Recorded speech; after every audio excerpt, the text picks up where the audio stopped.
আজকে খুবই সামান্য রান্না করলাম। প্রতিদিন এত এত রান্না করতে ইচ্ছে করে না। আর রোজার শেষ সময় কেন জানি শরীরটা এত ভালো লাগে না। প্রথম প্রথম যেরকম আগ্রহ নিয়ে ইফতারি খাবার দাবার এগুলো সব রান্না করতে ইচ্ছা করে, শেষ মুহূর্তে এরকম আর ইচ্ছা করে না। আপনাদের কেমন লাগে অবশ্যই জানাবেন। আমার তো একটু ইচ্ছা করে না, খুবই শর্টকাটে রান্না করতে ইচ্ছা করে।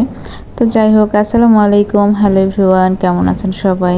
আই হোপ সবাই অনেক বেশি ভালো আছেন। তো আমি বাইরে থেকে আসার সময় করলা নিয়ে আসছিলাম, খাইতে ইচ্ছা করছিল। তো করলাটা হচ্ছে এরকম চাকা চাকা করে কাটছি, আলুটাও ওইভাবেই কাটছি করলার মতো করে। এখানে আমি দেশি আলু দিছি ছোট সাইজেরটা। তো আমি কেটে হচ্ছে ভালোভাবে ধুয়ে এখানে ভাজি করব আর কি। তো কাঁচা মরিচটা নিয়ে আসতে ভুলে গেছি, এই জন্য শুকনো মরিচ দিয়ে রান্না করলাম। ভালোই লাগছে, খারাপ না।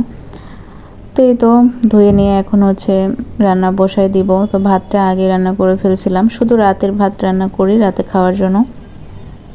সেহরিটা আমি সেহরির দিকে উঠে রান্না করি। তো এখানে ভাতটা হয়ে গেছে, আর এক পাশে হচ্ছে পানি ফুটাইতে দিছি। তো পানি আমাদের ফুটাইয়ে খাইতে হয়। অবশ্য ওয়াশা থেকে নিয়ে এসেও খাওয়া যায়, কিন্তু পানি নিয়ে এসে খাওয়া এটা একদম বিরক্ত লাগে, এত হয় না। তো আমি এখানে মরিচ হচ্ছে কয়েকটা ভাজতে দিছি, যেহেতু কাঁচা মরিচ নাই এই জন্য আমি শুকনো মরিচ দিয়ে রান্না করব।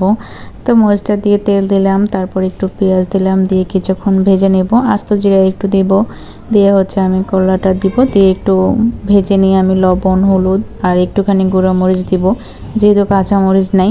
তো পেঁয়াজের সাথে ওইটুকু হচ্ছে কাঁচা মরিচ ছিল আর কি। তো আমি এখানে ভেজে নেওয়ার পর করলাটা দিয়ে দিলাম। আমি ভাজা ভাজা করে রান্না করব, তো বেশ ভালোই লাগে এরকম করে। কখনো কখনো মাখায় দিয়ে পানি দিয়ে রান্না করি, আর আজকে হচ্ছে এভাবে খাইতে ইচ্ছা করলো। তো কালকের তরকারি ছিল, এই জন্য আমি শুধু করলা ভাজি করছি। দেখি রাতে খায়ে কতটুকু থাকে, যদি শেষ হয়ে যায় তাহলে হচ্ছে আর কিছু করতে হবে, কিছু একটা হচ্ছে সের জন্য। তো এটাই ছিল আজকের হচ্ছে রান্না।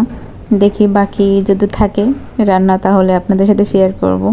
তো এই ছিল। সবাই ভালো থাকবেন, সুস্থ থাকবেন, আর আমাকে একটু বেশি বেশি ভালোবাসা দিবেন, কারণ ফেসবুকে টার্গেট পূরণ হচ্ছে না। সবাই একটু ফলো করবেন। তো এখানে একটা আপেল ছিল, সেটা ধুয়ে খাইতেছিলাম। আজকে ইফতারিতে তেমন কিছুই খাই নাই, শুধু শরবত আর হচ্ছে খেজুর আর একটা ডিম খাইছি। তো ক্ষুধাই লাগছে, তাই আবার ভাবলাম যে ফলটা খাই, আর এদিকে হচ্ছে রান্নাটা হয়ে যাক, কারণ আমার করলা ভাজি দিয়ে ভাত খাইতে ইচ্ছে করছে, এই তরকারিগুলো খাইতে ইচ্ছে করতেছিল না। তো এটা গরম করে নিয়ে আসলাম।